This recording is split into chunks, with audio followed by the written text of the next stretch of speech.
La nature est la solution à tous nos problèmes. Je le dis et je le répète, la nature est la solution à tous nos problèmes. Que ce soit dans le domaine de l'élevage, que ce soit dans le domaine agricole, la nature est la solution à tous nos problèmes. Que ce soit dans la santé des hommes aussi, la nature est la solution à tous nos problèmes.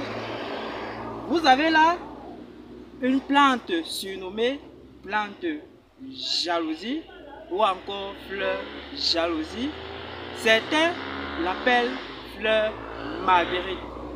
Je ne sais le pourquoi l'on l'a affecté le nom de fleur jalousie. Pourtant, elle contient plusieurs utilités dans le monde de l'agro-pastoral et même dans la santé. Alors, nous avons là les plantes de fleurs jalousie, encore appelées Tittonia, qui est l'un des éléments de base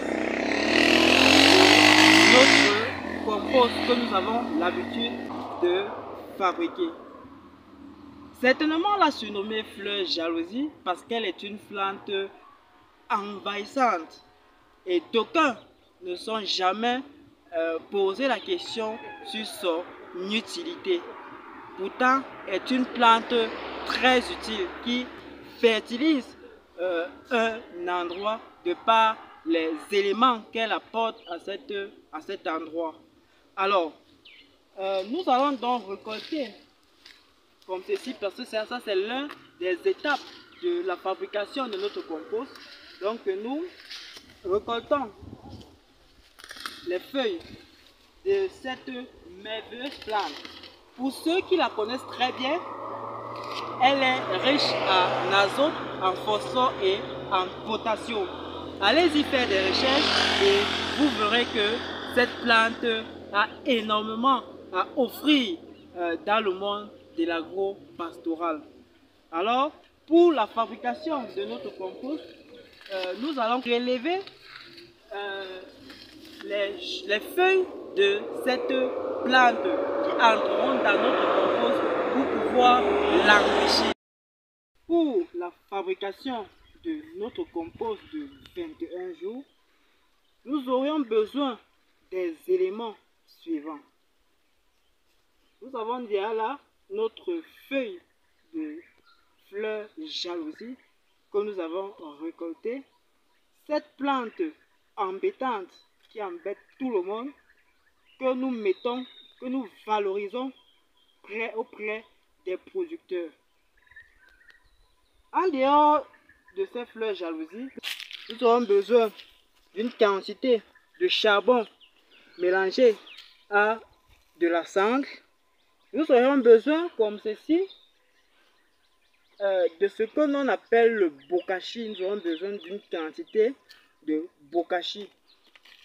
Nous aurons aussi besoin de ce produit, le M5, qui est un produit utilisable en élevage et en agriculture, tout comme le bokashi qui est utilisé aussi en élevage, tout comme en agriculture. Alors le bokashi ici est utilisé dans l'alimentation des animaux tels que les volailles et aussi les lapins, entre autres. Elle permet de faciliter la digestion de l'animal et sert de nourriture dans le compost pour les micro-organismes. Alors, ce produit qui est le M5, tel que vous allez voir sur la photo, vous allez voir l'insigne du porc et du cacao, est un produit que l'on donne aussi en élevage, tout comme on l'utilise aussi en agriculture sur le cacao parce qu'elle résout les problèmes de pourriture brune du cacao. Au niveau du porc, elle renforce le système immunitaire, pas seulement le porc mais de tous les animaux. Elle renforce le système immunitaire de l'animal et contient des micro-organismes que l'on va inclure dans notre fabrication du compost pour une décomposition rapide de ce compost. Alors, étant donné qu'elle contient des micro-organismes, elle est aussi un produit qui est utile pour l'homme. Moi, je vais le consommer. Voilà. Afin qu'elle puisse renforcer mon système immunitaire pour pouvoir combattre contre une maladie quelconque qui puisse survenir. De la même façon, elle agit avec le même rôle au niveau de la plante. On peut l'appliquer en fertilisation foliaire. Nous avons besoin aussi d'un sac de fiente. Voilà, d'un sac de fiente. Et là, voici tous les ingrédients nécessaires pour la fabrication de notre compost. Nous allons vous montrer toutes les étapes nécessaires à la fabrication de ce produit. Une fois que nous avons réuni tous les ingrédients, nous passons au découpage du citronnier. Nous procédons comme ceci. Alors, ce procédé est un peu plus lent parce que l'on le fait manuellement. Si la chose avait été mécanisée, alors ça serait plus rapide pour nous de découper ce citronnier facilement. Une fois qu'il a été découpé, nous l'étalons de cette façon. Le prochain composé qui suit est les fientes. Nous allons verser les fientes au-dessus de la couche de citronnier. Nous allons ensuite étaler la fiente au-dessus de notre couche de fleurs de citronnier pour faciliter comme ceci le mélange. Ensuite, nous mettons du charbon mélangé à de la cendre au-dessus de la couche des fientes que l'on étale aussi, toujours pour faciliter le mélange. Le dernier composé solide, c'est du bokashi que l'on étale comme ça aussi partout. Le bokashi qui va servir de nourriture aux micro-organismes qui va être présent dans notre compost. Donc c'est ce bokashi qui va maintenir ou bien augmenter la population de micro-organismes au niveau de notre compost afin de faciliter la décomposition.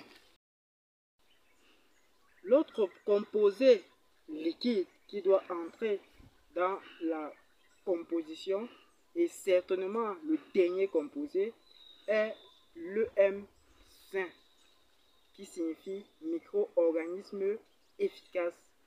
Alors ce produit contient donc une multitude de micro-organismes que l'on va rendre présents au niveau du compost.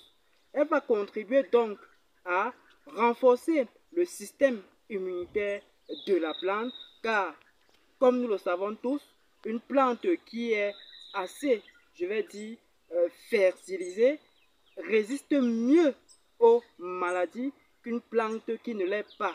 Alors ceci dit, lorsque vous fertilisez un plant, cela contribue à renforcer, comme je le disais, le système immunitaire de votre plante, la permettant de résister aux différents facteurs environnementaux et aux maladies qui puissent survenir. Alors ce composé, qu'est-ce qu'il fait? À travers les micro-organismes, ils vont entrer en symbiose avec, comme ceci, votre plante, afin de la donner les nutriments dont elle a besoin. Alors, pour l'utilisation de ce produit, j'ai entre mes mains une mesurette de 50 ml. L'on a besoin de 200 ml pour la quantité de compost que je voudrais fabriquer. Alors, je vais mesurer là tout simplement 4 fois ce produit. Voilà. Une fois. 2. À noter que on l'utilise aussi en engrais, en application foliaire au niveau des plantes. afin qu'elle puisse contribuer à la croissance de vos plants, puisqu'elle est aussi riche en certains éléments tels que l'azote et le potassium. Alors, nous allons tout simplement remuer notre eau contenant, n'est-ce pas, notre produit qui est l'EM5 afin d'homogénéiser la solution. Une fois que nous l'avons homogénéisé, on se rassure que ce produit entre sur toute l'étendue du compost en arrosant chaque endroit. Je l'ai mis dans cette quantité d'eau parce que je suis certain que cette quantité d'eau ne va pas déborder dans mon compost à fabriquer. Une fois que nous avons aspergé, nous devons donc tourner notre compost afin de mélanger les différents composés constituant ce compost. Voilà. Tout en se rassurant que la quantité d'eau est suffisante ou ne dépasse pas. Alors si elle est insuffisante, nous allons compléter avec de l'eau simple. Nous avons donc terminé de tourner notre compost et nous allons passer à la vérification. En fait, si l'eau n'a pas dépassé dans notre compost. Pour ce faire, nous faisons un test de paume de main, dans le poignet. On va prendre une quantité comme ceci que l'on va presser. Alors il ne faudrait pas que l'eau s'égoutte, ou bien si l'eau s'égoutte même, ça peut s'égoutter. Alors je suis en train de presser comme ça et je vois qu'il n'y a pratiquement pas d'eau qui est en train de couler là-dessus. Alors, et pourtant mon compost est assez humide. Alors la quantité d'eau a nettement suffi.